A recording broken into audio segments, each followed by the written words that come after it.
Hi, I'm Kendra Corman. If you're a coach, consultant, or marketer, you know marketing is far from a perfect science. And that's why this show is called Imperfect Marketing.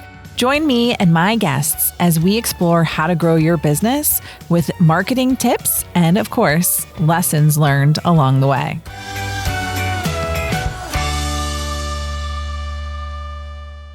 Hello and welcome back to another episode of Imperfect Marketing. I'm your host, Kendra Corman, and I am excited today to be joined by Michele of 1106 Designs. We're going to be talking about something that I think is hugely important, and that is a book publishing. As many of you know, I wrote a small, helpful book after having another guest on my show a couple years ago talking about what he had copyrighted as Shooks, short, helpful books, and it changed my business. It revolutionized and opened up new streams of business and gave me instant credibility that hasn't been matched elsewhere. So I am so excited to be talking about this with you, Michele, today. Thank you so much for joining me. Well, thank you for having me, Kendra. I appreciate being here, and my experience has been pretty much the same as what you just described. That's awesome. All right. So it's always good when we recommend the same things. It's always good when we don't disagree too. So I'm all good with that also. But how did you get into this? How did you get into book publishing? Oh gosh, I'm going to date myself here, but I've been in the publishing industry since 1972. It was the first Crown Publishers in New York was the first company that offered me a job when I got out of school. And so I accepted without having any idea whatsoever what I was getting into. But I loved it, and it was then and still is really so interesting because every project is different. There's no boredom. Every author is different. Every book is different. And so it's been a wonderful journey in that respect as far as keeping interested in your work. That's so fun. You know, it's a passion when you've been doing it for so long, right? I Yes. mean, and that you still wake up and want to do it some more, which is always good. The book process is scary and intimidating for a lot of people, right? So they start with an idea. They don't know if anybody's interested in it. They skip editing, I find. Yes. Right? And they skip hiring experts for layout and just sort of go and publish. I don't know. It's a hot mess. So let's talk about what are some of these steps that people need to follow, or what's the first thing that they should be doing when they decide that they want to publish a book? Well, the first thing they should be doing is actually thinking a little bit more about whether or not anyone else would be interested in their manuscript before they get too far along, because in the real traditional publishing world, publishers will do a lot of research before they publish a book. They'll determine, is there a market for this book? How many people might be interested in it? What's the competition? How many other titles are similar to the one that this author just submitted to us? So I hate to say all, but generally speaking, self-publishers don't do enough of that. They might become very passionate about the book they've written or want to write, and that's great. Passion moves us forward in many areas in life, but you're entering a business. So it's important to keep that in mind, that this is a business. If you do it correctly, it's going to cost you some money to get your book published, unless you get a deal from a traditional publisher, and we could talk more about that. But for the most part, it's the expense is going to be on you. And so you should really think long and hard about whether you want to incur that expense and what your chances are of making that money back. So let's talk a little bit about going the traditional publisher route versus self-publishing. I think a lot of people have been self-publishing, at least in my circles. What are your thoughts on that? Well, there's 3 models of publishing now. When I first entered the business, there was only traditional publishing. It was the only option. You had to submit your manuscript to a traditional publisher because they were the only ones who had distribution. You couldn't get your book out to the general public unless you used a publisher. So that was the only game in town. And it still exists, and it still has a lot of benefits if you can get that sort of deal. But traditional publishing is very difficult to get a deal from a traditional publisher, not only because of the research that they do, but because they are looking for authors. An agent told me not too long ago that they are looking for authors who have a platform of around 100,000 social media followers. They're looking for authors that can actually help them market the book. once the publisher decides to release it. So that's a tough hill for any independent author to climb. It's for any person to climb. It pretty much limits the publishers who will accept you to, movie stars and politicians and someone else who just has established that level of a platform. And most people have not. But that doesn't mean you can't succeed in publishing. There are just some things you need to do to achieve that. Now, when self-publishing first came out around 1995 or so, Amazon was responsible for that. And for the first time ever, it would be possible for anyone to get distribution by uploading their book to Amazon. Their self-publishing arm at that time was called BookSurge. Then it became CreateSpace, and now it's KDP.com. And so anyone can get distribution to the public. And that was an earthquake in the publishing industry. It has opened up enormous possibilities for people to get their word out about whatever it is they want to say. Unfortunately, somewhere along the line, it also went very wrong. It is a hot mess now, to use your words, because a lot of players have entered the industry that are taking the worst part of there's been a lot of people who said you should do the book yourself. You should design your own cover. You should format your own manuscript, your own pages. And that has led to an avalanche of terrible books on the market. So, and then now we have publishers are back again, but they call themselves hybrid publishers. Now, traditional publishers don't charge the author anything. All the author has to do is submit a manuscript. Okay. And then the publisher takes on all the responsibility of hiring the experts to produce the book, distributing the book, all the expenses. And then to recoup that investment, the publisher will take most of the revenue from sales. And that's fair. They've made the investment, they took the risk, they should get a reward for that. Self-publishing, when it originally came out, meant that the author was going to make all of the investment to produce the book, hire the experts, and then get all of the revenue from sales when the book was sold. And that was good for about 10 years, 15 years. Then we started to see middle ground publishers, like hybrid publishers. And what they do, and self-publishing companies, what they do is they charge the author to produce the book, and they also take money out of the author's pocket when a book is sold. So that doesn't work out too well for the author. They're getting charged on both ends of the spectrum, and I've seen some pretty terrible numbers, like being paid 90 cents a book or something in that neighborhood after the self-publishing company takes their cut. Now, the question is, if you have no investment in my book, why are you taking any of my revenue from sales? That's the question that authors should genuinely ask themselves, but a lot of people don't. They just assume that, oh, well, here's my publisher, he's going to charge me to produce my book, and he's going to share the revenue, and that just must be the way it is. But there's an alternative, and it goes back to original self-publishing. And there are companies like mine that you could categorize as author services companies.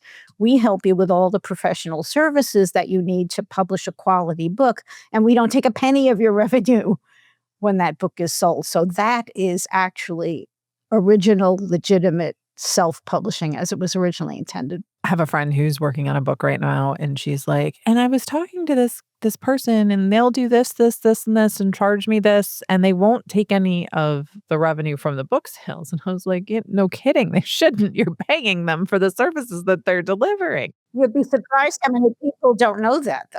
And she's like, well, but there were so many other people I'm like, oh my goodness, no. Like, no.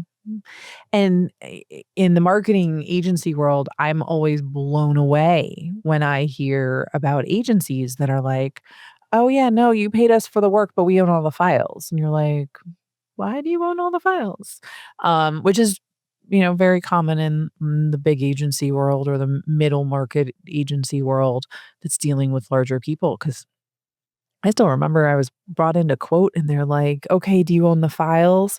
And then if we need an edit, how much does that cost? And I'm like, it costs the amount of time that we need to do the edit. And they're like, oh, well, this company was $150 minimum per edit. And it was like, and they still own the files. And I'm like, no, if you want the files, I'll send them to you. You own them. You paid for me to do them. So, the end, right? I feel the same way about it. I mean, there are many of these hybrid publishers and legitimate publishers who believe the files belong to them. Maybe they do legally. I'm not a lawyer, but I think it's a stupid thing to have an argument over, especially if you've paid that company to produce your files. We never do that to people. If you want the files, go ahead. We hope you'll come back to us for revisions because we know that you're probably going to mess things up if you try to do revisions yourself. But we're not going to make an argument about it. Yeah. No, and I think that that's important. So you talked about cost. So what kind of cost to produce a traditional book to publisher standards? Like, how much is that going to run somebody? Because you've got to do what? Cover design, layout, editing. There's more to it than just copying and pasting it into a document. Yeah, that's another area of great misunderstanding in the business right now because there's a lot of companies that will quote a cheap price to authors, and many authors shop like consumers. They don't shop like business people, so they go with the lowest price, not understanding that the person offering that low price is cutting corners somewhere. There, you will always get exactly what you pay for, no matter what you buy or who you buy it from. Just a basic law of business that never will change. So if you want a book that's produced to traditional publishing standards, and that's what we do, a tremendous amount of work goes into it. You will be amazed at what a good editor does with your text. Now, there's a lot of people out there that are saying they'll edit your manuscript, but they're really running it through Grammarly or something similar, and you're not really getting true high-level editing. So All right. So tell me what that is. a good editor is a stand-in for your reader. They're not only experts in language, but they are thinking along the lines of, gee, what you just explained here isn't maybe exactly as clear as it should be. I think you should elaborate, or I think you're saying the same thing over and over again. You should really cut back on that. And those are things we don't see in our own writing. So it's absolutely essential to work with a qualified editor who can be that objective eye on your manuscript. Now, sometimes that scares authors. They'll say, I don't want anybody to change my words. But a good editor will also show you everything they recommend. They're not going to change anything. They will suggest.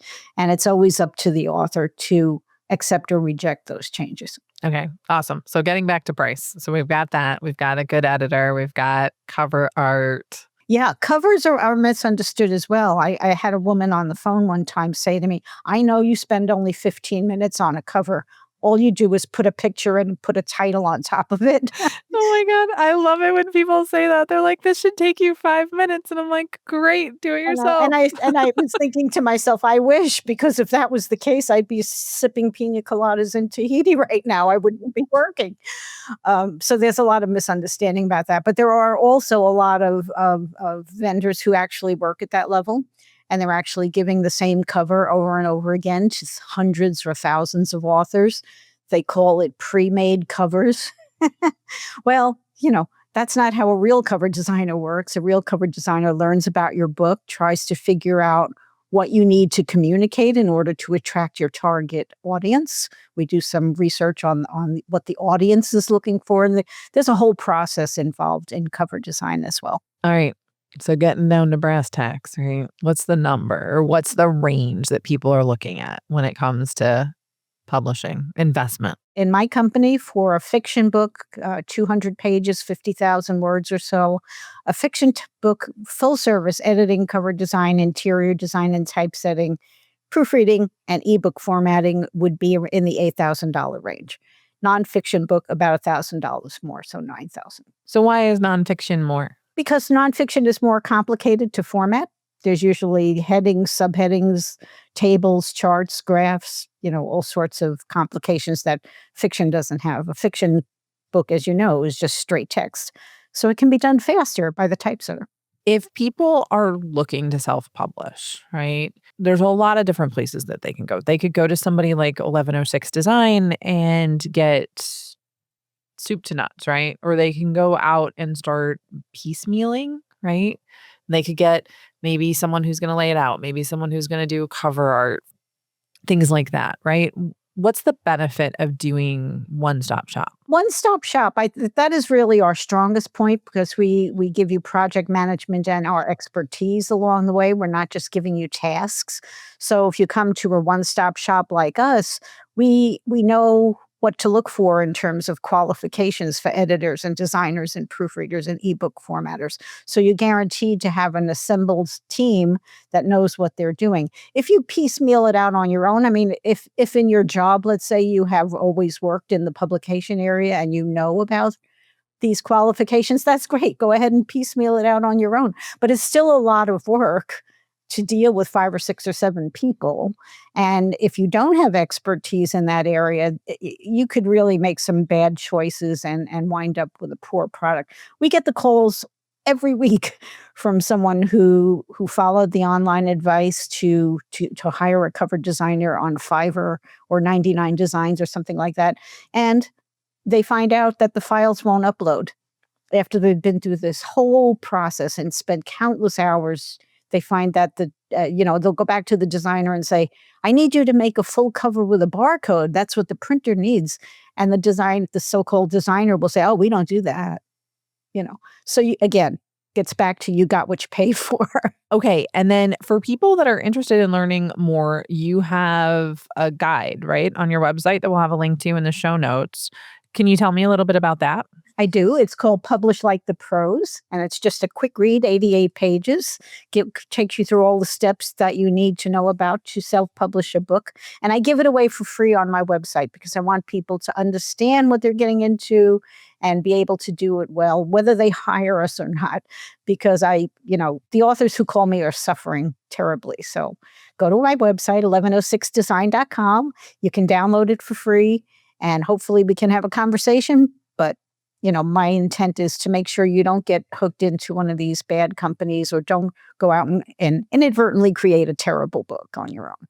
So one of the things that we were talking about before we started recording was that this has been successful for you in growing your email list and growing your business. Can you talk to me a little bit about that? Because I love, and for me, from a marketing strategy position, I think a book is huge for people to do. It gives instant credibility. It gives just so much more than I ever expected.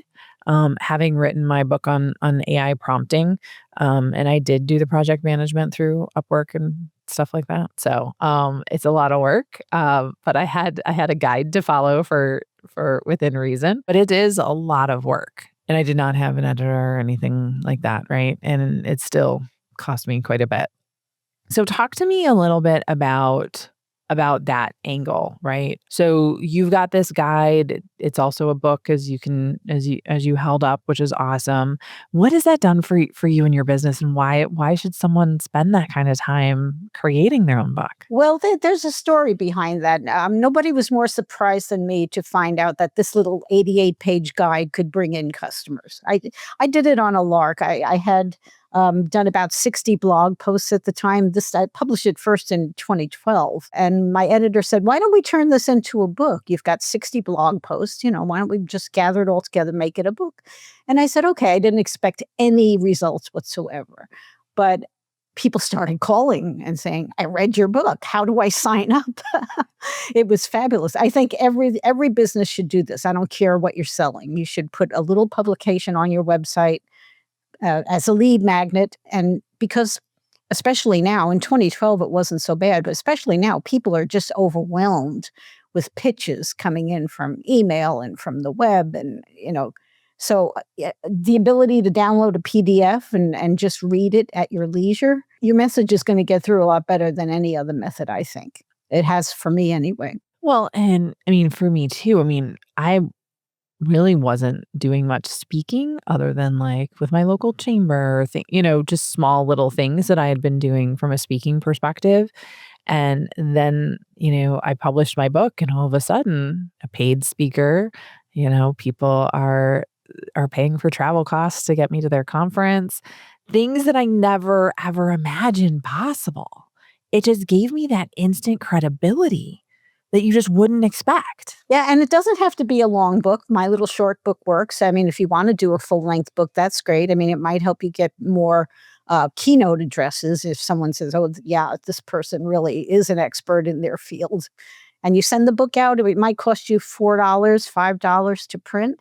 That's the cheapest marketing you can do. I know, that's why I did it. I'm like, I could just do this as part of my speaking fee and give people copies, which is what I do. It's crazy. I'm actually at the time of this recording, I'm actually working on another little book.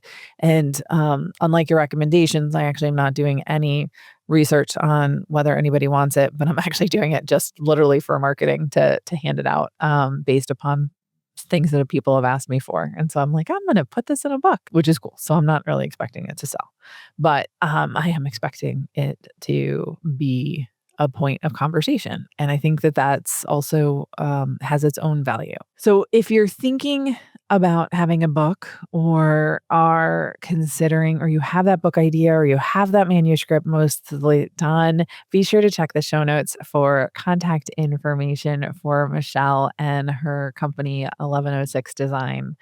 Before I let you go, though, I do need to ask you the question that I ask all of my guests because this show is called Imperfect Marketing. Marketing is anything but a perfect science. What's been your biggest marketing lesson learned? The biggest marketing lesson learned actually was given to me when I first opened my doors in my first business in 1980. Owner of a roofing company came in, and I guess I looked like I needed advice. I was 28 years old at the time. And he said, "Listen to your customers. They will tell you everything you need to know." And he was right, and I've done that all these years, and that was absolutely true. Don't think you know everything. If a customer tells you something, even if it's something you're not really thrilled to hear, listen to it, think about it, make it happen in your business, and it will pay it for itself many times over. So important and so insightful. I mean, I'm teaching a marketing research class right now, and I told our market research class, I should say, and I told my students, I said, this is probably one of the key fundamentals that most people skip in everything that they do because they think they know and they don't listen to what they're being told. And just so many of the podcast recordings that I'm doing on my recording day here have backed that up and re-emphasized the fact of how important it is. And especially when you're working either for your business or publishing a book, whatever it happens to be, again, it's something just so huge and just such a differentiator, right? If you listen, just listen and give people what they want. And don't It's prejudge. I mean, especially if it's something you don't really wanna hear, just think about it, say, "Maybe do they have a point?" Just consider it a little bit. Exactly. And there's just so much value in that. So thank you again, Michelle, for joining me. I really appreciate it. For those of you listening or watching, wherever you're listening or watching, if you learned something today, and I hope that you did, it would be awesome if you would rate and subscribe. It really helps me out with the continuation of this podcast. Thank you all again for tuning in. Have a great rest of your day.